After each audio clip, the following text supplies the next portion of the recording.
RMC, La Haye, l'amour et vous, Brigitte La Haye. On attrape le fil d'Ariane. Bruno Martin, j'ai une mauvaise nouvelle à vous annoncer. Il paraît que le sexe des hommes rétrécit. Ah, effectivement, c'est pas une bonne nouvelle. Déjà, il faisait pas très beau jusqu'à maintenant. Si en plus on rétrécit. Alors oui, il rétrécit. En tous les cas, c'est ce qui a été révélé après qu'une enquête ait été faite en Italie, où on nous explique qu'en 60 ans, eh bien, le pénis a perdu 1 cm en moyenne. Si on prend Si on exclut Rocco Siffredi. Si on exclut, c'est une moyenne. On a des plus grands ou plus petits, bien sûr. Oui. Et ça a été fait à l'hôpital universitaire de Padoue sur 2000 Italiens d'une moyenne d'âge d'environ 19 ans. Vous avez bien que les Italiens, ils exagèrent toujours. Alors bien sûr, on a remis les pendules à l'heure. Voilà. J'en étais sûre. Oui. Donc je suis allée du côté de l'Angleterre et là, même constat, c'est terrible. En 1948, il mesurait 9,7 cm et il ne mesure plus que 8,9 cm. Mais là, on parle au repos. Au repos, quant à l'érection, il y a... Ah, l'érection, je l'ai aussi. La taille moyenne d'un pénis en érection atteignait 15 cm et demi il y a 10 ans. Et en 2013, il n'en faisait plus que 12,95 pour être précis. Moi, je sais pourquoi. Dites-moi pourquoi, parce que je suis allée chercher. Parce que les hommes ont de plus en plus peur des femmes, donc ils rentrent dans leur coquille. Ah non, mais vous savez, pas faux non plus. C'est même pas une légende. Il y a une pathologie assez surprenante qui s'appelle le coro. Et les hommes qui pensent être atteints de cette pathologie pensent que leur pénis se rétracte à l'intérieur de leur abdomen et qu'il finira bien par disparaître totalement. Il y a une base du pénis qui est à l'intérieur. Oui, une base, mais de là à avoir totalement son pénis interne au point de ne plus avoir. Il reste quand même 12 cm, ça va. Et bien pourtant, il faut être très obèse. En 67 à Singapour, il y a eu une épidémie comme ça de coro. Tout d'un coup, les hôpitaux se sont vus envahir d'hommes persuadés qu'à cause d'un vaccin contre la fièvre porcine, ils allaient avoir un rétrécissement total des parties génitales. Et en fait, voilà, c'était qu'une rumeur, évidemment, il n'y avait rien de tel. Mais n'empêche qu'à l'époque, ces hommes-là avaient, pour sauver leur virilité, posé des attelles, mis des adhésifs pour essayer de sauvegarder le tout petit morceau qui pouvait rester sauver la barrière de coro. C'est un peu...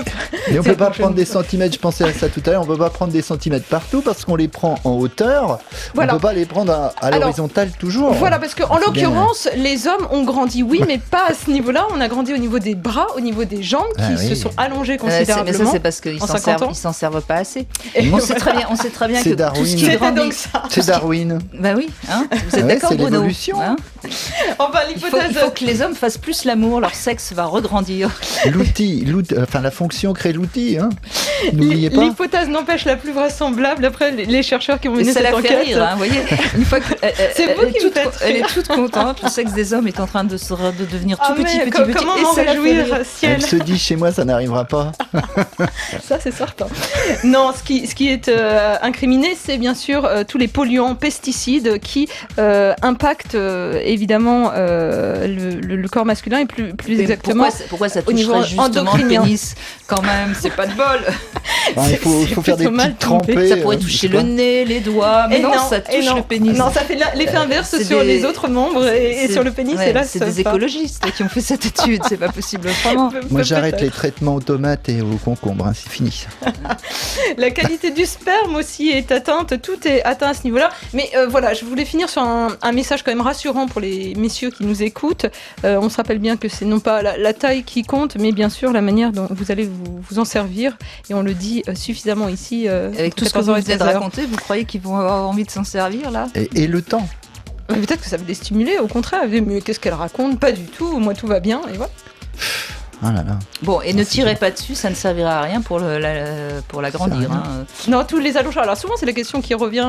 Je reçois tout le temps des mails. Est-ce que ça fonctionne, ces appareils qui sont censés allonger le pénis? Ça peut même être pratiquement dangereux, parce que moi j'ai eu des patients qui se sont présentés comme ça, des très jeunes, qui n'avaient pas besoin d'ailleurs d'être rallongés, et qui se sont vraiment endommagés les corps caverneux, et ça pose problème, notamment au niveau de l'érection à un moment donné. Oui, c'est ça, ils ont acheté des trucs sur internet où il faut soi-disant tirer dessus dans des trucs qui font le vide et puis on aspire, etc. Enfin, Fut un temps, les fakirs le faisaient, paraît-il.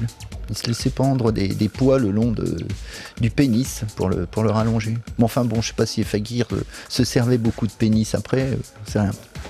C'était le clou de la soirée. C'était le clou, oui, c'est le cas de le dire. On est dans des pratiques un peu marginales, là. Oui. Bon, enfin, bref. Mais c'est authentique. Mais cela dit, 1 centimètre. 1 centimètre en 50 ans, à peu près. Par demi-siècle. Ça va. Mais attendez, ça veut dire que dans peu de temps, il n'y aura plus rien du tout, c'est ça que ça signifie. 12 cm, on a encore quelques siècles. Hein. Vous serez plus là, Ariane. Ah bon, vous inquiétez pas. Tout va bien, parfait. Dans 3 siècles, il faudra être spéléologue. Merci, Ariane.